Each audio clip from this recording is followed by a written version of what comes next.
Kate, thank you so much for joining me here on Disturbing the Priest.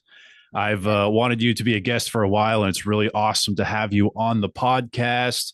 You guys have a tour coming up, US and Canada, and you'll be in Cambridge, which is where I am. So I That's cannot wait to awesome. see you guys. And finally, a thrash band coming to Boston. It never happens.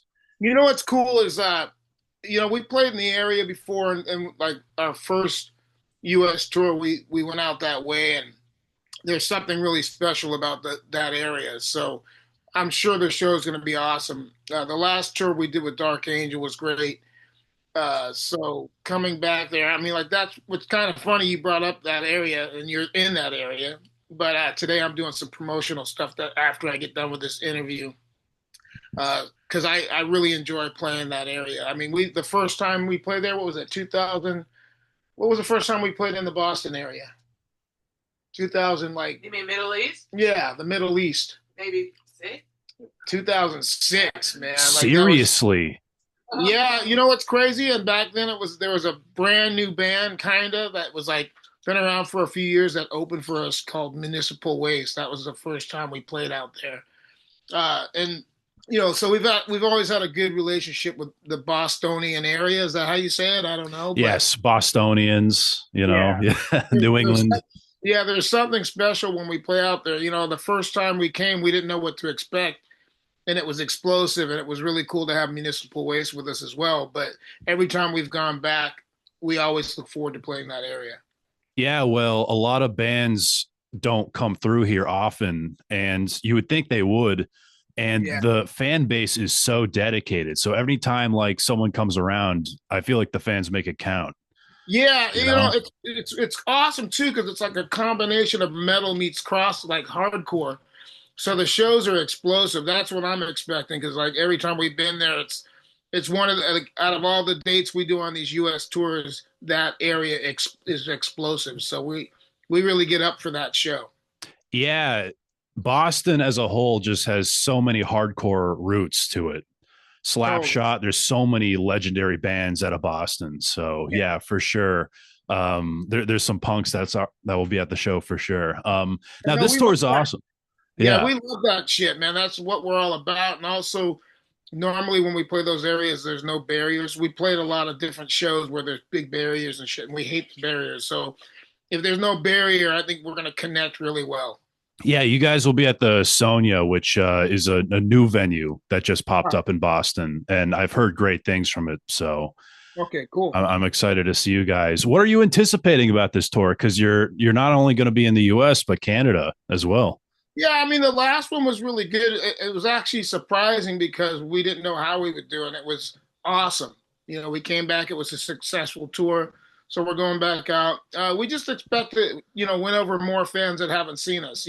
That's our whole goal, anyways. Like, yeah, there's going to be the fan base that we already have, but when you tour, there's always new people that come out. So we're just trying to show everybody what we've got. So that's basically our whole thing is just to go out there, play hard, and give 100% every night that we play. Cool. And just like to go over some of your history and everything, I just find you to be such a great frontman for thrash. Your vocals are so unique, and even with this new record, it's like some of your best deliveries, I think, especially comparing it to other thrash bands, which are still good, but it's like, wow, Katon is still bringing it. And I find it also funny that your upbringing, you come from a very like musical family, a lot of instruments in the house and everything, especially with your parents having a musical background, yet you don't choose to pick up an instrument Yeah. and, and become a singer. So what was up with that? What was there a moment where you did want to pick up an instrument? Well, yeah, when I first started out, because I'm like anybody else that's a kid, I love guitar players. So, I mean, I grew up on Guitar Heroes. I mean, you name it, I pretty much have probably listened to it or always investigating guitar players. So I wanted to be a guitar player, but I just realized, and I think this is a good thing to pass on to other kids out there because I was a young, crazy little kid. I had so much energy. That's probably another reason I get along with Jeremy so well. But I had so much energy and still do that. I didn't really have I had a very short attention span. So learning guitar for me was frustrating because I wanted to be good automatically, and that's not how guitar works unless you're just a prodigy. Some people are born that way, but not many. So I think my thing was is I figured I got to focus on also I like singers, because that was another thing. If you grew up on punk and heavy metal, there were always great singers. So, that's kind of where I gravitated to because also I could do that pretty well even in the beginning. And over the years, you learn different techniques and you get better as you go, especially if you want to get better. Some singers stay at the same level, but I'm always trying to improve in different ways. And especially as I've gotten older, because now I'm 62, you have to figure out different ways of singing, especially every night on the road, taking better care of yourself. I mean, it's not like the old days when I was 25 where I'd be wasted every night. It's a different thing now. So you have to evolve.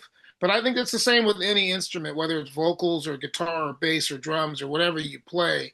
You have to evolve, or you're not going to get any better. And I appreciate your comments on the last record, Faster Than Death. That was also something that I've always tried to make the records better as we go, and it's what's been really cool over the years is it's like people get it, and they're or they'll go back in the catalog and they'll hear other records and they'll go, I didn't even know about that record, or maybe they just missed it. So I never was trying to build the band overnight. I mean, obviously that's pretty awesome. Some bands do happen overnight, but we've been continually, gradually growing every year, and I feel good about that. I mean, I have no regrets, and it's good that I'm still around after 40 years of doing this. Yeah, Faster Than Death is one of the best thrash metal records of last year. So it's awesome to talk about. And I definitely want to dive into that album for sure. There's a lot to talk about. But I also am really interested with your, California roots as well, and just that Bay Area scene. Yeah. Because it was just so close to you guys. So what was your introduction to tape trading initially?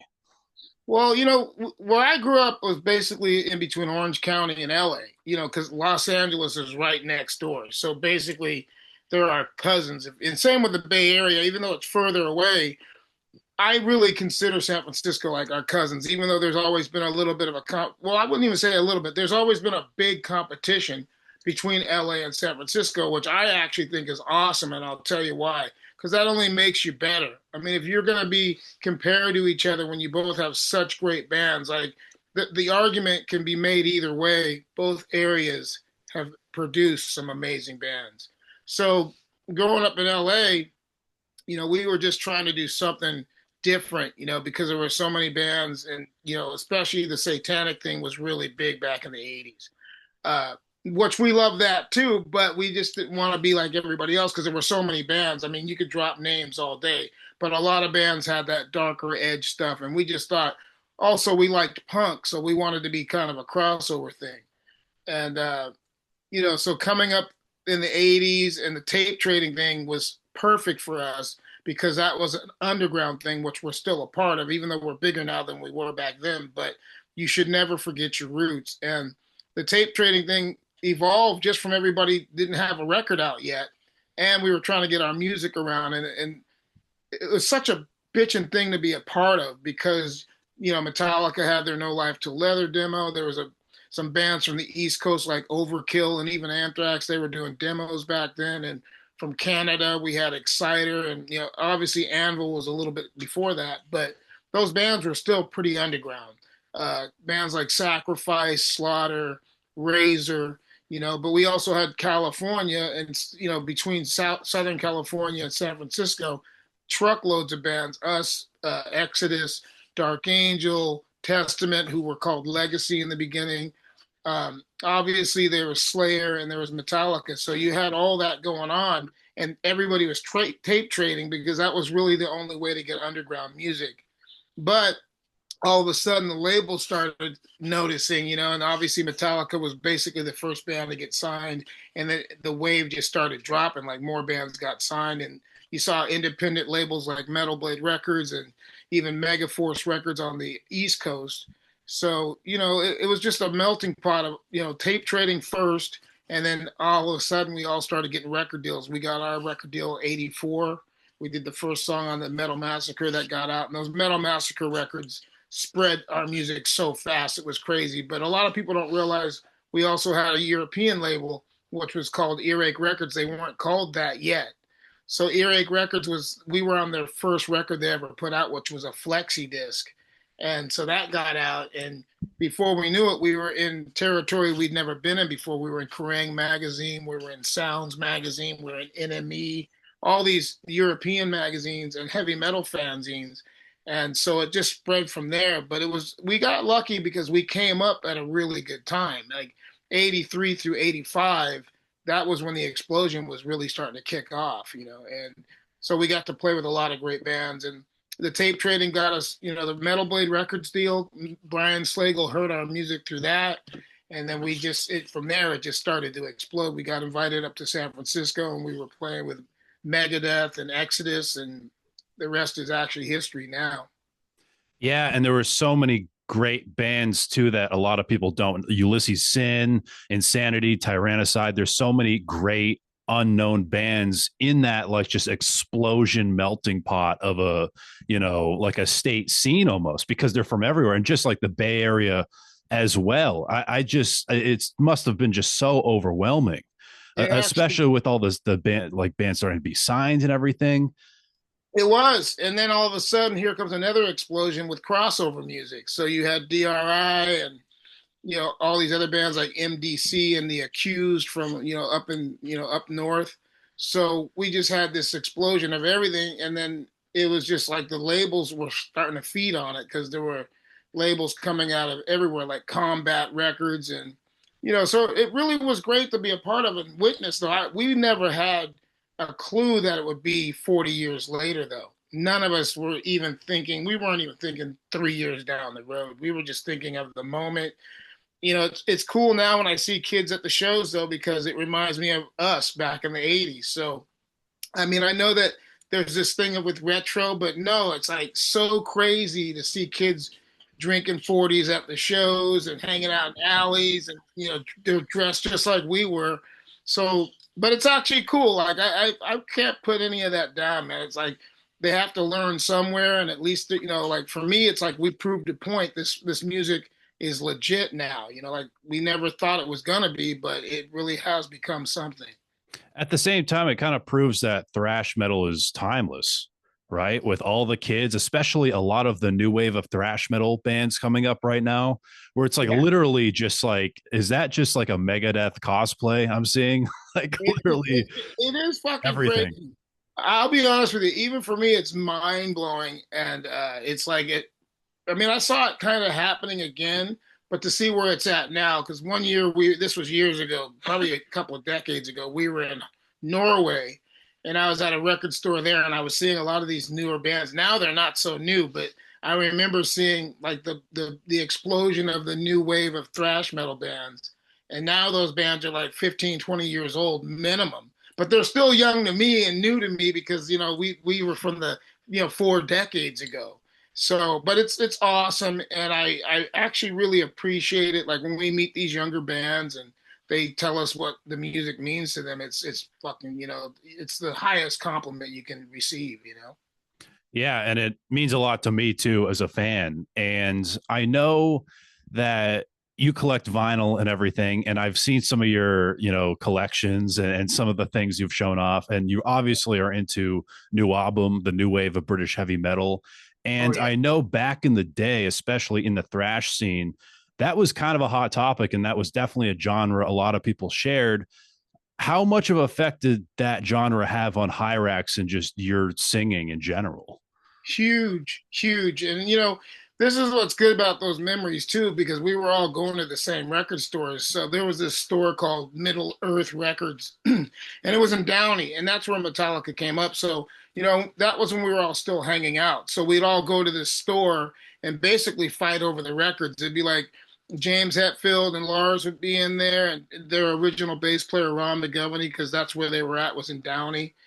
And Gene Hoglan from Dark Angel, myself, and people like that, Jim Durkin from Dark Angel, we were all going to this same store trying to beat each other there because they would always have the new releases, especially on Fridays. So we would get there and there'd be like Diamond Head singles and Saxon singles and Angel Witch, all this crazy shit that you could only get at the store because they carried imports. So that all that stuff.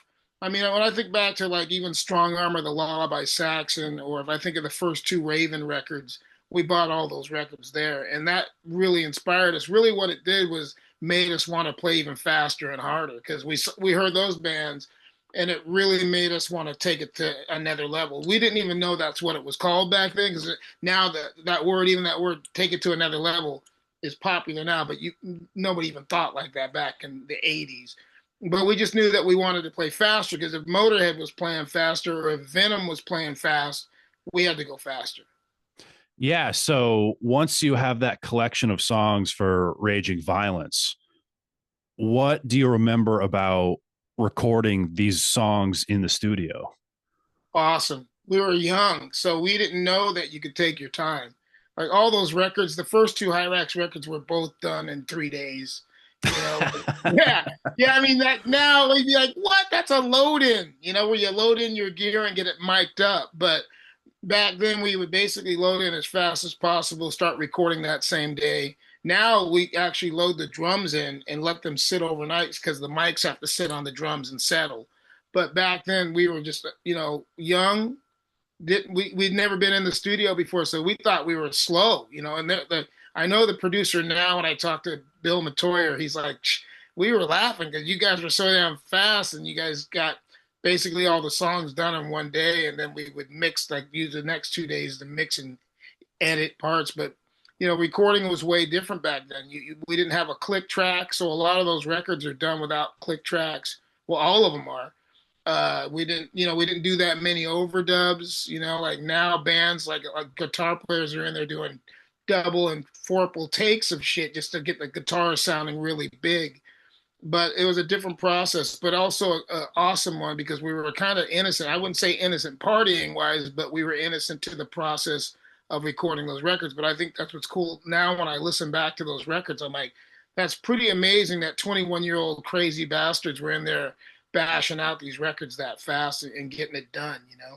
Yeah, and that's the kind of like the appeal to me for like those early thrash records where you listen to like 72 seasons and every drum hit is perfectly edited, Yeah, where where there's such a yeah, just a rawness yeah, to like those like honestly like all your material, especially those early ones yeah. that I just love so much. And it's Yeah, kind of just thrash metal, like that's what thrash metal should sound like. I think that's important even going further though in this new era of music. Like for us, we're still gonna try to get the sounds like that. Like I wouldn't say exactly the same because the mics are better nowadays, but to try to get in there and get a live sound, have real guitars, real drums. That's just our thing. Like I know that some bands really try to do that, but that's just what we do. So, and I love sticking with that because I mean, when I started Hyrax, my whole goal was to do something that we could keep consistent and never let our fans down. If I wanted to do something else, I would do something else. But when I do Hyrax records, I'm really thinking about not just the fans, but also myself, like what I want to hear. And it's old school shit. Yeah, now for that debut, do you remember like the budget you had for that album? And I know you recorded it like so fast, but was there like a set like recording time? Like how many days you had in the studio, like max? What's crazy is we didn't even ask, and I'm sure it was more than I'm sure it was more than what we even spent. That just goes to show you, like even now when I talk to young musicians, there's just so much they don't know, and obviously I know more now because I've been around for 40 years. But you just don't even know, man. You're so excited when you get that first record deal, and as a young person, you're also thinking you've made it, even though you haven't, because there's a lot more work that goes into it after even your first record. You got to get out there. Like now, we tour a lot and we love it, but you really need to tour to make things move because even if you're getting some kind of underground or metal radio play, it's not like pop music. You're not getting played like that unless like you're in Europe or say South America where heavy metal is treated like, I wouldn't say pop music, but it's on that level. They play it, the people love it. Like when we play South America, it's completely insane. The States is still has certain spots that are awesome, but there you will run into spots where it's also difficult. But going to other countries like Europe and South America, heavy metal is like, or thrash metal, whatever you want to call it, is the law. People, it's almost like their religion. Definitely, definitely. Now, it's crazy that a lot of these bands survived in the 80s, especially just being kids. People don't realize the music business is still like a business. You know what I mean? How did you navigate that business in the 80s? How do you reflect on that? Well, it's just like, even your question about the recording budget, we always were decently smart. Not, when we were younger, not as smart because you're just throwing caution to the wind. You can't believe you even have a record out. But we were good with the budgets because we didn't spend that much time in the studios, even though I would suggest now if we did it to spend at least a week, making sure you got everything tight and stuff like that. But um, as going forward, you just have to really pay attention to things. And this is where, if there's young musicians that listen to this podcast where they could learn a lot, you really got to pay attention to everything. You got to pay attention to mileage. Like, I know they don't want to hear this. When I was in school, I wanted to be a musician, but I didn't realize I should probably pay more attention to learning about numbers and math and shit like that. And even filling out contracts, or not even just contracts, filling out gig things like where you have to, pay for your, at the end of the gigs, you usually have to sign for a check or something like that. So there, a lot of education does go into being a musician, even though I know that's probably going to bum out some of these guys that are watching this, but you just got to pay attention to gas, like how much gas it's going to take. Like if we were leaving Los Angeles to Texas, we have to figure out how much it's just going to cost us in gas. Or even if we're going from Los Angeles to San Francisco, right there, that's an expense. If you've got to stay overnight, there's hotels, or maybe you have to rent some equipment. Even rentals for equipment, that adds up. So, or if you're smart, you'll share with a band, like you'll make a deal with a band. Like if you play their city, maybe you can use their back line, and when they play your city, they can use your back line. But you really got to pay attention to your expenses because at the end of the day, no matter if you're a young band, after a while, you need to start getting paid because when you leave to go on the road, you're still coming home to bills. So I would just say pay attention to everything from your gas to your food to where you're sleeping. Some bands are punk as fuck. They'll still sleep in the van. Me and my wife, and she's been with me 27 years now. We've slept with the Hirax banner on top of us in the van. The Hirax banner is our blanket. And people see the shows and they see this banner, but they don't realize I look at that thing way differently. I've slept in it. Like you got to be pretty punk at the same time, or whatever word you want to use. You got to be metal as fuck if you're going to go on the road. Sometimes you're going to be sleeping in 5 stars, and sometimes you're going to be sleeping in a really horrible situation. But it also comes down to how much do you love playing music. So some musicians aren't making that much money, and they still hang in there. A lot of guys, once they find out they're not going to make that much money, they have to decide whether they want to go on the road or whether they want to continue being in a band because it's not easy.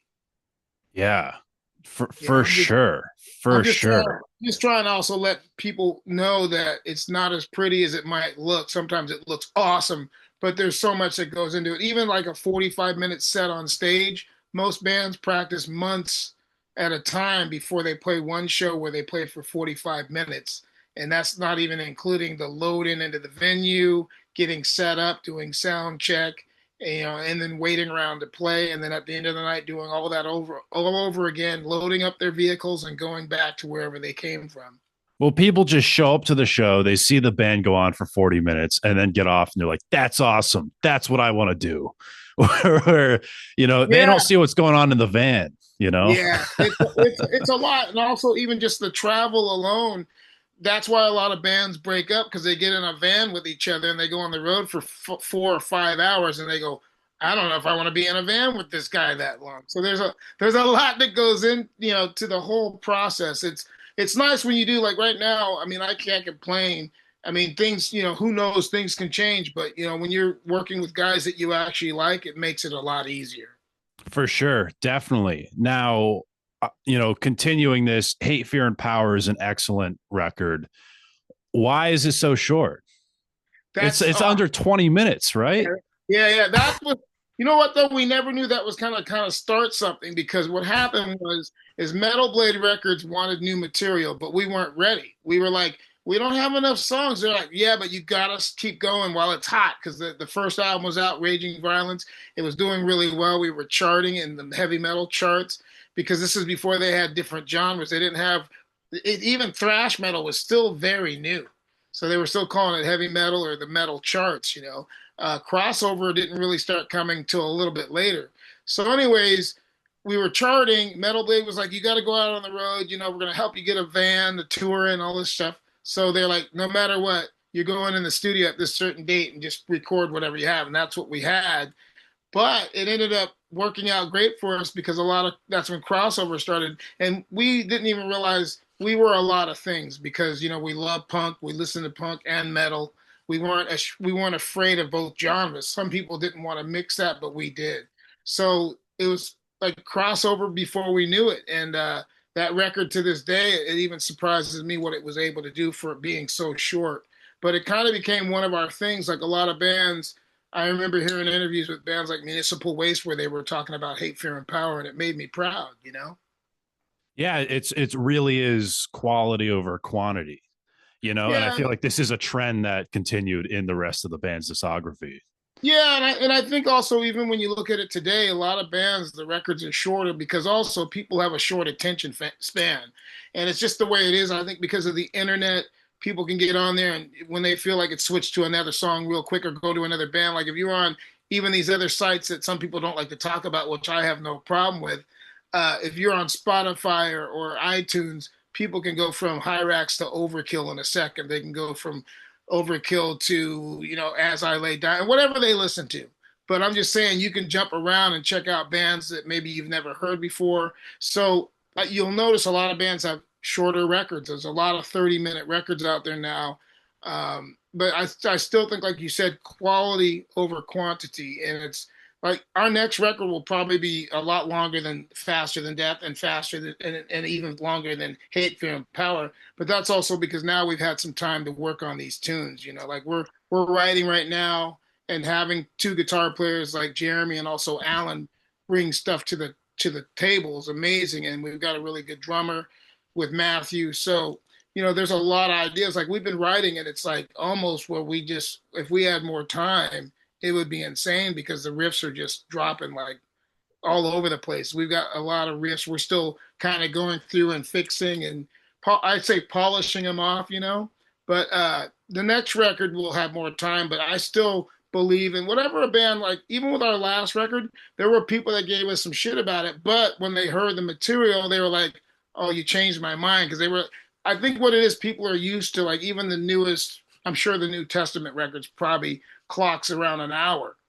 You know, I don't know for sure. I haven't heard the whole record, It's but about an hour, yeah. yeah, some of these records are an hour. That's kind of a lot. I mean, I'm not putting it down, but I'm just saying, like, for me, I still think a 35-minute record somewhere around there is pretty cool. You know, I mean, to each is their own.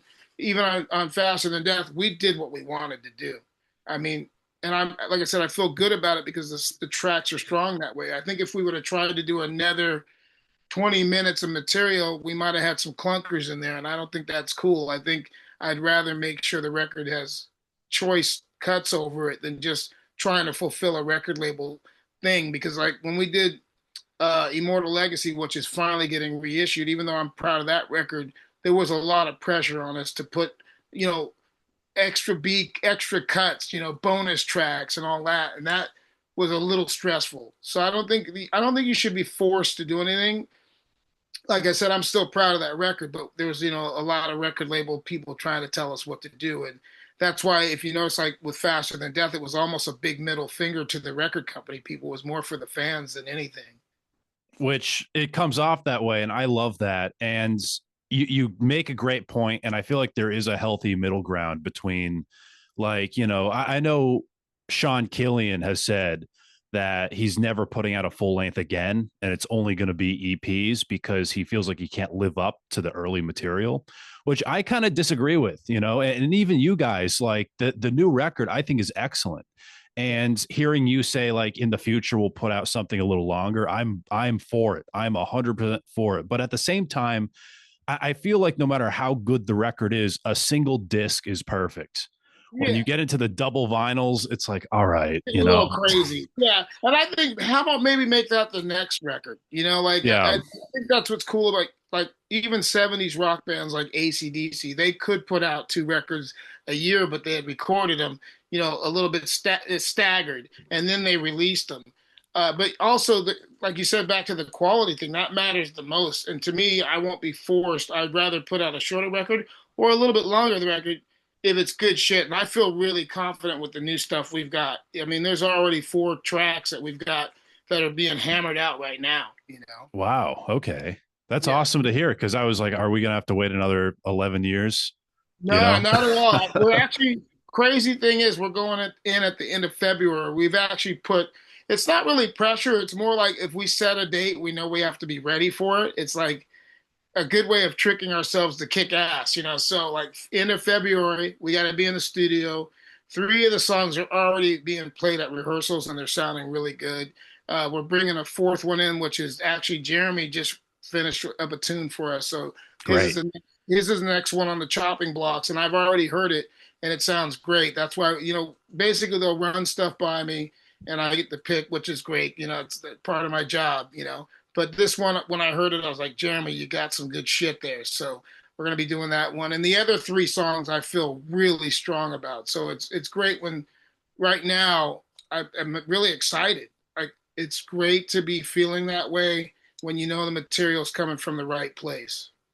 Yeah. And I'm pumped too as a fan just hearing all this because I know he makes great music as well. And anything coming from Hyrax, I feel like you guys don't really have a bad record, you Thank you. know? Yeah, So, you just yeah.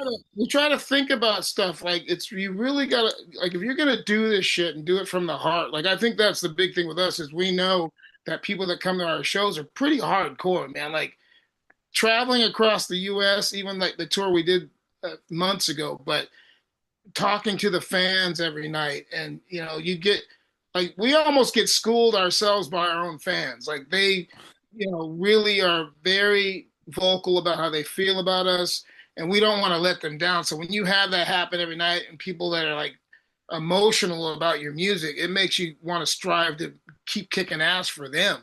Like our whole motivation is the fans. It's crazy because like we're not a band that hides. We actually, I will say this before the show, I hide because I don't want to get hammered. Like with Hyrax, we have a history of people knew that we partied hard. But now, as I'm trying to be a better performer, I have to watch that shit. So I come out after the show, but we always make time to come out and hang out. And it's almost amazing that we do it because we really get to hear the real shit. It's not like some bands don't get to talk to the fans and I don't think they get kept in check. We get kept in check by the most hardcore of the most hardcore people. Whether we're in Europe, South America, Japan, wherever we've gone, they come up and talk to us about the music. And then it also makes you feel almost like you have a duty to them to not let them down. Yeah. Yeah. And that's so funny to hear from you. They're schooling you in what way? Well, about just the records. Like sometimes you can't believe what they know. Like don't know what you recorded it, how you recorded it.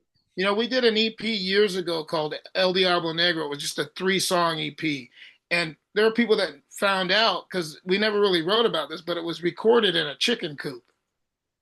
Yeah, this guy had a chicken coop with a recording studio in it, and we went in there and banged out 3 songs in like probably 4 hours, just like laying down some stuff, and then we took the best of it and released it, and that was kind of what re-jump started the band again, actually. And we recorded it for $25. We, So, we bought we bought the guy some Taco Bell, and we bought him like a 6-pack of beer, and that's how we did that recording.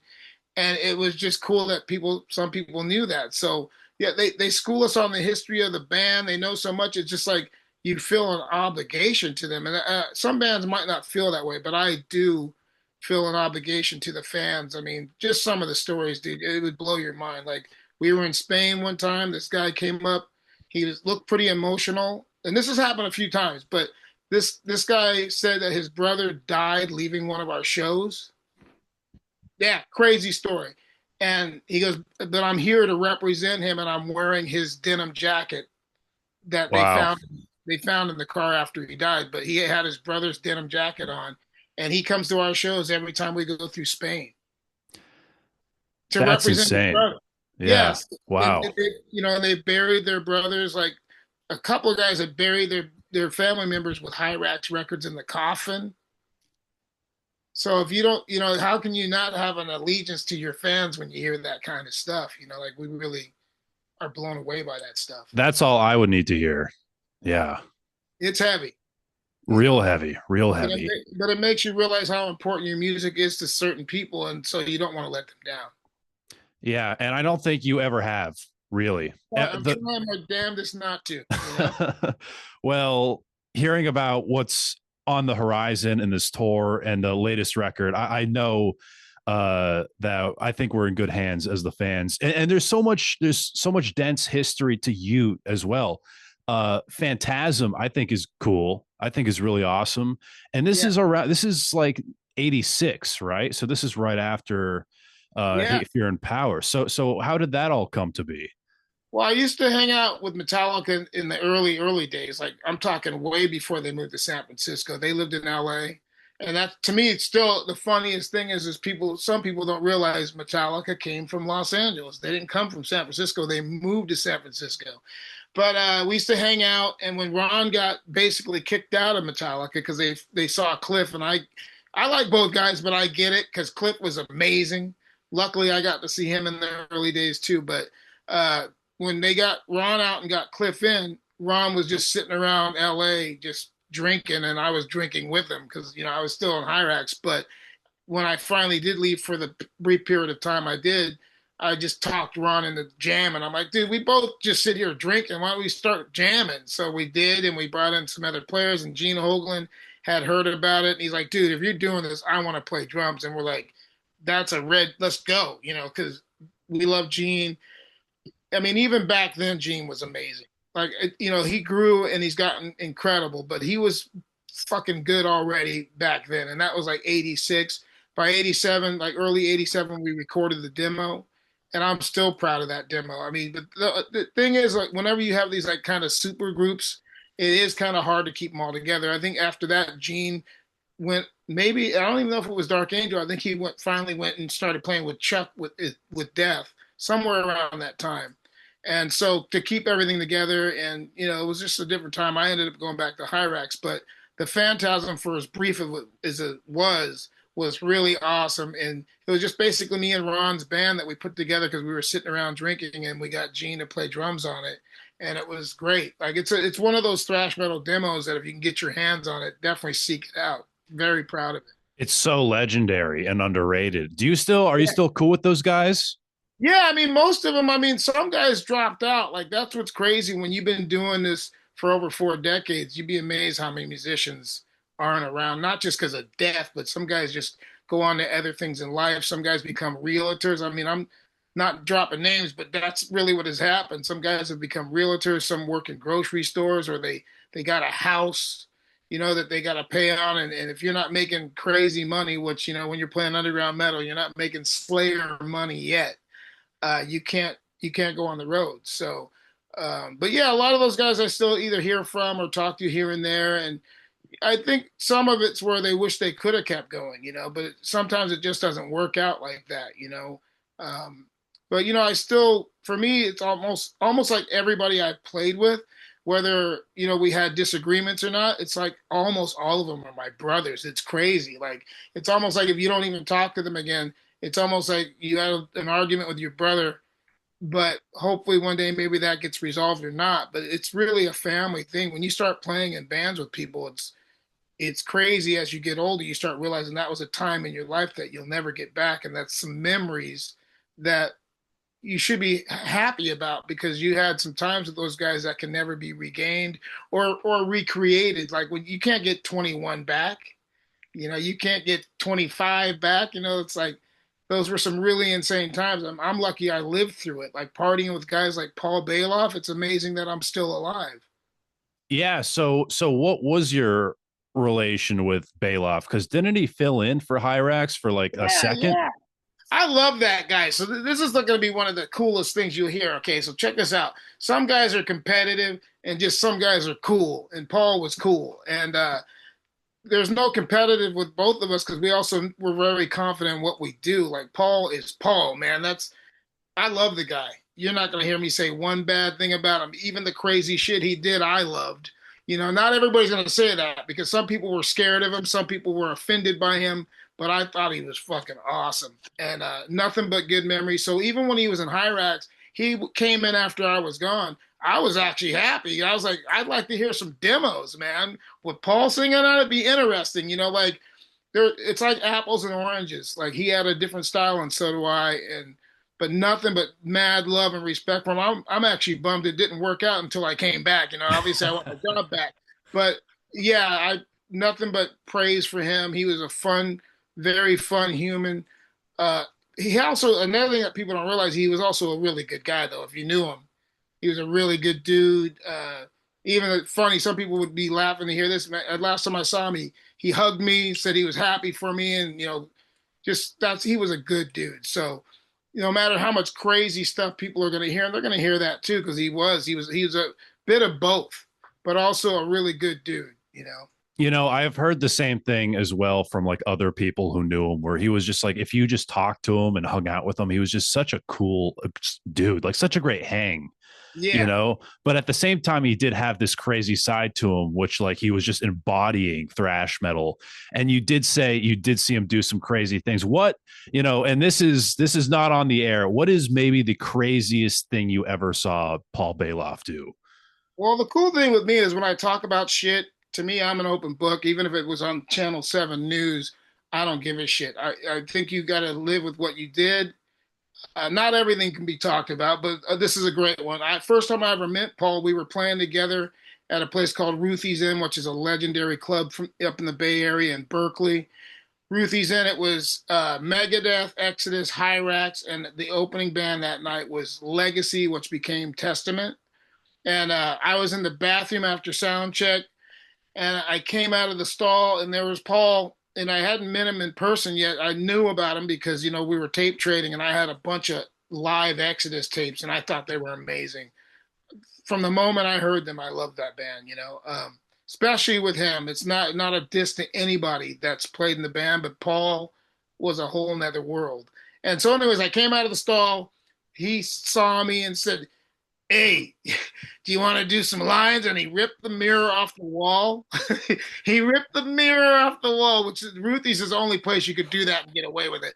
And he put it on the counter of the sink counter and put some crystal meth on there. And I said, "No, dude, I don't do." I go, "I just met him. I just met him." And I go, "Dude, I don't do that stuff, but hey, I appreciate you offering." And he goes, "You're lost," and he just did a line, and we were friends ever since. But I never did the speed that night. But I was way more into drinking. My thing was always alcohol and some weed. But Paul was a wild one. But I think because I grew up with guys like him, he never seemed that bad to me. I just thought he was always fun and hilarious. But that was my first initial meeting, him wanting to do speed with me. I think he knew who I was. I knew who he was, but I think that was kind of his way of like, hey, you're a singer, I'm a singer, let's hang out and party. But I just didn't do crystal meth at the time. But what an awesome story. I mean, that's like the most cool way to meet a dude that you've heard about. And I knew he was a maniac, but right then and there, I thought to myself, all the shit's true. Yeah, like living up to the legend. That is just like the embodiment of the genre Yeah. almost. Basically, he was that thrash metal kid. Like, if you were going to have a prototype of a thrash metal kid, he was that guy. Like, because when we were all 21 and in our early 20s, come on, how much energy do we all have at that time in our lives? And we're playing in a band that's, these bands were gaining popularity as the days wore on. Even for Hyrax, we were playing in front of like 300 people, even in the clubs, which is pretty amazing for bands that weren't signed yet. Even when we played with Exodus the first time, their record wasn't even out yet. Yeah, it took a while, right? Yeah, their record took the longest because they just kept having problems, and then they were with this label called Torrid Records, which I think was a part of Combat, but they had like a subsidiary. It's called Torrid Records. So it took a while. I mean, we all had the record on tape way before it came out. It was probably the most, besides No Life Till Leather was probably the most passed around tape, even though it was the album, all the songs from the album. Yeah, my friend Mark DeVito, who was like big, he loved the scene and he was in it while it was taking off, and he's like, yeah, by the time the record came out, we've heard the album like Oh 200 yeah. times. Oh, you easily, know, yeah. But they were great. Like that night that we played with them when Paul ripped the mirror off the wall was probably the best time I've ever seen them. They were complete fire, and the bill was so stacked you couldn't get a better bill than that. That I'm jealous, man. That lineup that's like the big four almost yeah, right there. That's and you know what's crazy? Legacy, which was right before they changed their name to Testament, Zetro was the singer. yeah, So that demo, man. That legacy demo is unreal. yeah, Was yeah. Zetro on it? Yeah, and they did it right for the time. That was probably one of the best sounding demos out there, you know? Yeah, for sure. Now, thrash metal did evolve very, it going into the 90s. It definitely evolved more into groove metal, it seemed. Of course, other bands went into the more death metal direction and some tried to survive.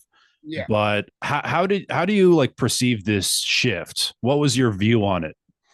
I think, death metal was going to be an obvious choice, though, because it has to go more extreme. Just like from death metal, it went more extreme, too. When you get kids, especially in their 20s, you want to outdo shit. You want to play faster. Like, even look at the way kids are playing guitar nowadays. It's fucking insane. And, some of them haven't even been playing that long. But, I think when you have computers, everything's real easy to go, study guitar tablature. You can watch your favorite guitar players up close. We had like a turntable where you had to stop the needle and go back grooves to learn guitar solos and write down lyrics where you couldn't figure out what the singer was saying. So now it's a lot different. I mean, you can go on and find lyrics in a second for any band. But I don't know. I just think that it's awesome though because death metal, I love it too. So to see bands like Obituary and Cannibal Corpse, which I respect all those bands, even Deicide, those bands are great for what they do. People can talk shit all they want, but what I've learned, especially being in this business as long as I have, is it's a lot of people that are talking shit don't have bands or they don't have bands that are doing shit. So they can talk shit all day, but when you're out there working and going on the road and traveling across the country or the world, it's a lot different, man. It's hard work. I respect any band out there doing it. So when you look at a band like Obituary, those dudes bust their ass.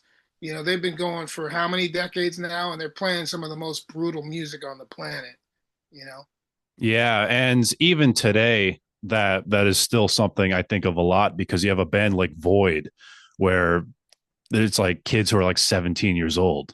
Yeah, And whatever people are saying about them, I've heard like Metallica clones, all this. It's like you got to at least acknowledge they're busting their ass to do this. yeah, for sure. And you know what's great about that though? That's what it takes.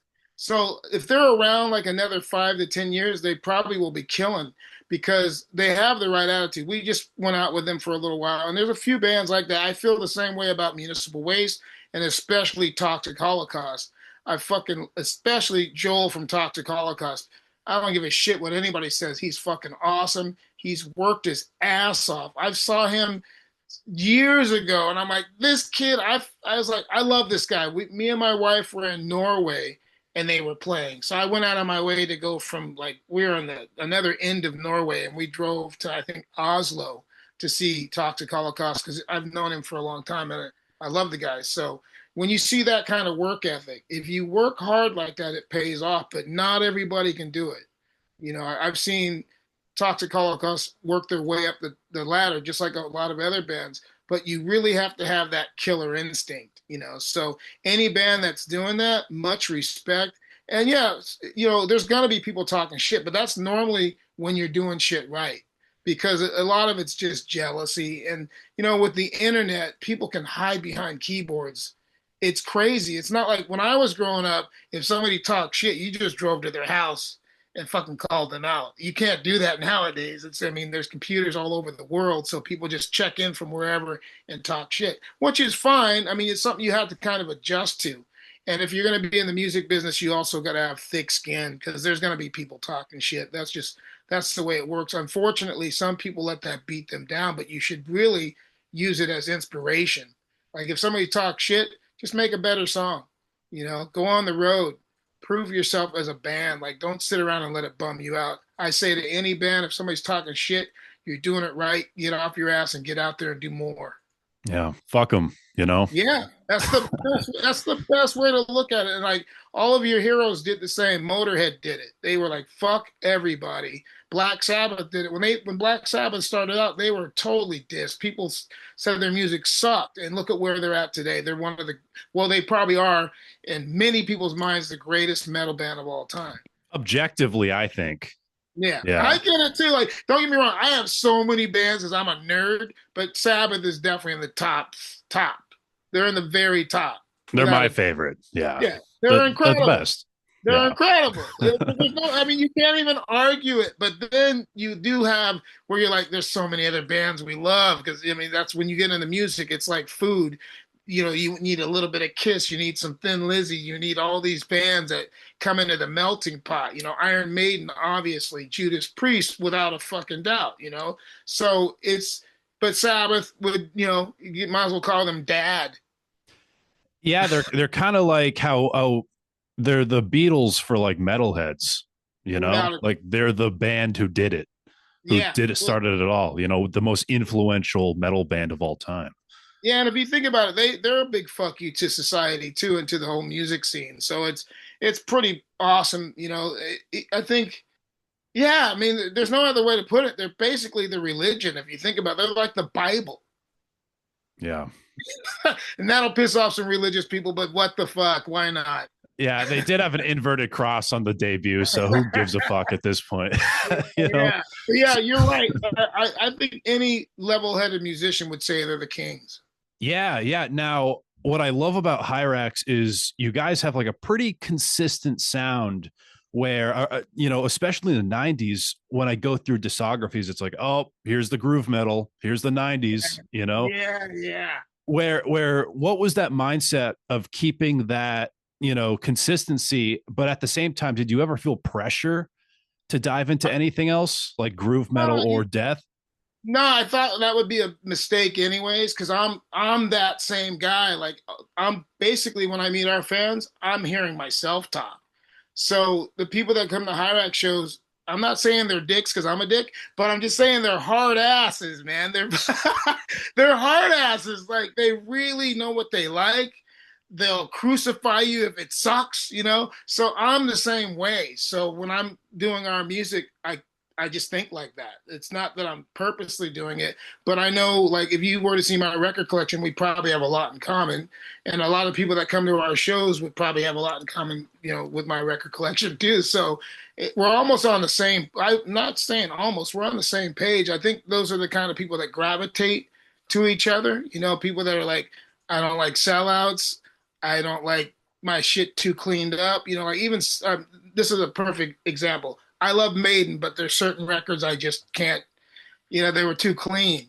Like for me, it's still the first three records, and I'll tell you why, because the production. First three.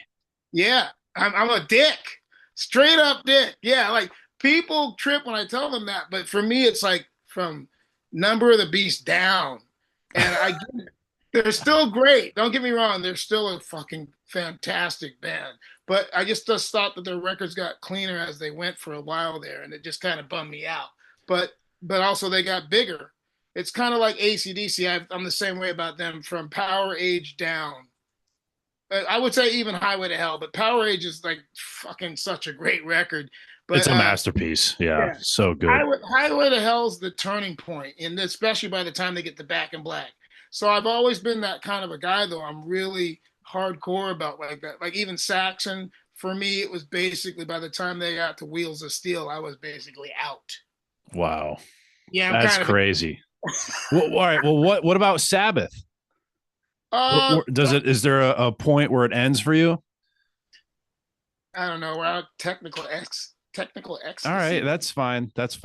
Yeah, I'm kind of a dick. I hate to admit it, but I'm just being honest with you. Like, but as long as Sabotage is in there, you know. Sabotage is incredible. So Volume 4 is probably, you know, one of my all-time favorites. Some people beg to differ on that, but Volume 4 is incredible too. It's great. For sure.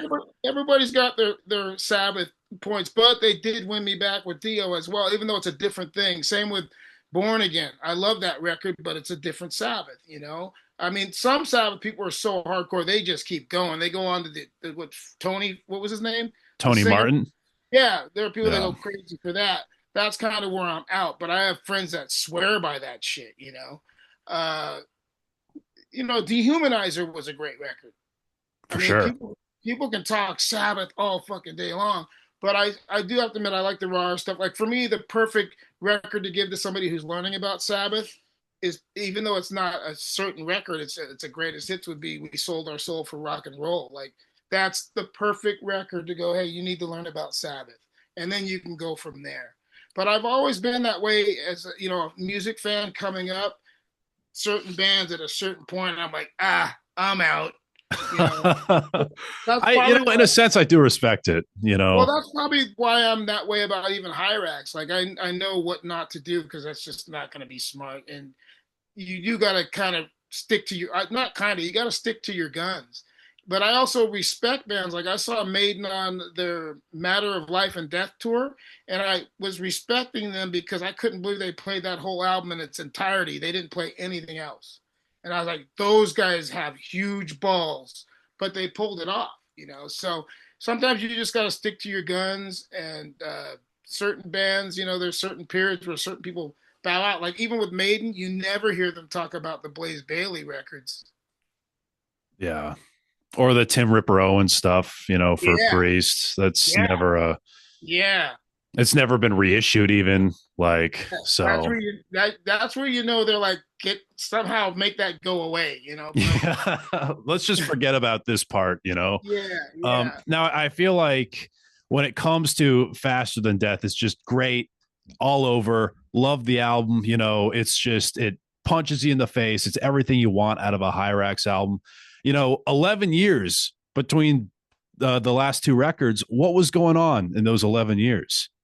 It's always been turbulent because hopefully, because I like I said, what I have now, I'm real stoked on. But you have musicians that also have bills, and if you're not out there touring enough, or there's not enough money coming in, because it's really tough, man. Like being in an underground band, like people paint a pretty picture of it, but they don't really know the workings of what's going on behind the scenes. Like either guys that have houses or they have apartments that they got to come home to. So if you go out on the road for 2 months or 3 months and there's not enough to cover all that, then you can't keep doing it. But also, we were touring a lot. So, and it's amazing we were able to tour as long as we did. Through that 11 years, we were doing a lot of touring. And we went to South America quite a bit. And we were doing stuff where we would do 2 tours of Europe in 1 year. Some people can't even fathom that. That's like 25 shows in 27 days or 28 days. It's brutal. There's not even much time to even do your laundry. So you're like getting rosy as the tour rolls on down the road. But it's tough, but I've just hung in there myself because I really love this stuff. I really care. The fans, I can't say it enough, but they've always motivated me. Like, and I listen, man. I really do listen. There was a guy on the last tour. I mean, I can't help but bring these things up because it affects me. But he was telling me that I helped him get through some really rough times, and that just having him tell me that in person, face to face, was like pretty heavy. He probably didn't know how much that affected me. But so I just keep going. And a lot of times people will come to the shows and say, "Man, I'm so glad you're still doing this," and it's like that's all I need to hear. That's why I'm still doing this shit. Yeah. Now, realistically, I know that Megadeth just announced like a final album, a final tour, tour. Um, how long do you see Hyrax going on for, realistically? Well, I mean, obviously there's a time to drop out, especially if your shit's falling apart, if your music starts to get horrible. But if my health keeps up, I don't think mentality I'll change the approach of the band. But if my health were to keep going, I'd go as long as I could. I mean, I don't know, 70s if I could. Halford's still going, even though our shit's way faster. I mean, like even when I look at Faster Than Death, there's some numbers on that record that are just blazing. Even though we play them live, like we do drill into the brain live. That song Faster Than Death, we do those songs live, and it takes a little bit of energy, but I love it. I think as long as you've got the heart for it, but I would love to still be doing it even 10 to 15 years if the health holds up. Because I'm not trying to kill myself like I did in the 80s. Like I'm not drinking all night long and throwing up, 3 in the morning. I get to bed and so I can make it to the next city. Because that's the other thing. Like we travel on the road and we'll do 4 to 9 hours minimum of driving every night. Some of the drives were longer. My wife's a stud. She's been driving these tours, and some of them were 17 hours, and she did those drives. It was insane. So, but it takes a lot when you're on the road. But as long as my health holds up and we can keep putting out records like Faster Than Death and stuff like that, I'm down to do it. I mean, to me, that record was a labor of love. It was written during the pandemic here in my living room, and we put a lot of love into it. Even though it seems like it's all quick and but there was a lot of love put into that record. Especially that there's a track on there called Revenant, and we put a lot of work into that song. So it's means a lot to me. Yeah, I'd love if you can get into that a little more. Like, what was the creative chemistry when it came to the writing process of that record? Yeah, I mean, I worked with this guy named Neil Metcalf, and it was cool. We it was a lot of headbanging though. Like, I mean, not I'm not talking headbanging like where you're banging your head. It was more like we need to change that part or restructure the song. A lot of Okay. back and forth, but we got through it. And the bottom line was at that point we really were just stoked to be making music, especially because the pandemic was going on and life was kind of miserable. You really couldn't be in contact with too many people. I mean, that's how some people have a short attention span or memory. But if you can remember back, it wasn't that long ago. I think it's been 4 or 5 years now since all that shit. But it was intense. And then we started being able to record, and we ended up finishing up with Bill Matoyer in Hollywood, which was pretty heavy too. Because sometimes you'd be driving and there weren't that many people even on the road, going like it was like fucking an apocalypse. So the record kind of has that bit of a feel, like some of the tracks on there, Relentless, that also came because we were touring South America here and there. Like we jump over to South America and play, and there was a riot in front of our hotel in South America. We were in Chile, and there was this riot. Us and DRI were locked down in our hotels, and they had to close the gates. And there's tanks rolling down the street. So when you listen to Relentless, that song's written about the riot that happened in front of our hotel. So yeah, I mean it's a really interesting record. I kind of get influenced. Sometimes I'll come up with ideas like some of the stuff that I'm doing for the new record. There's concepts but sometimes it happens where there's something that happens, and I think it's good to funnel that. So Faster Than Death, the title really speaks loud. Like once people know more about the record, just we were in some intense situations, going through the pandemic. Like we started where the guitar player was in Tennessee and I was in LA, and we were just video chatting, coming up with ideas, and we were going to start working on music. And then finally we were able to get together. And at first it was weird because like you weren't hanging out with nobody. So when we got together, like, where have you been? Where have you been? Like, because the pandemic was still going on. And like, nah, we haven't been hanging out with nobody. We're hanging out with each other. And we had to make sure we had that kind of as a rule. And we didn't want to be like that, but it was kind of a fucking weird time to be living when you had to even worry about who you would meet up with. So that record, for me, when I look back on it years from now, I'm gonna remember the time and place so much, because how can you forget the pandemic? That was the craziest time probably some of us will ever live through. But that record was also therapy.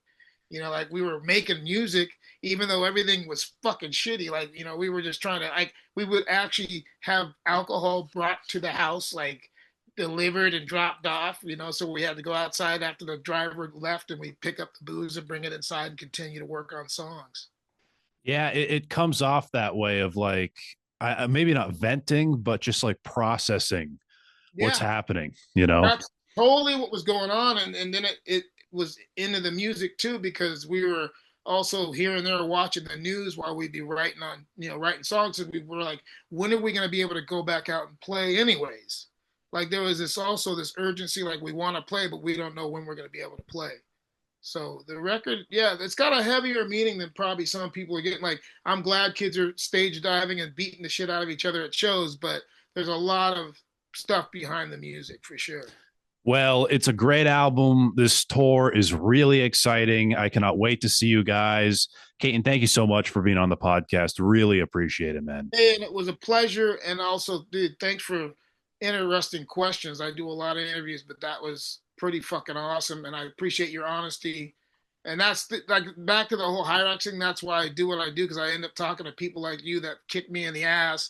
And it puts a fire, like this record, especially after all the stuff that's gone on. This new record it's really important that we capture the music the way it should be. So thanks for the motivation.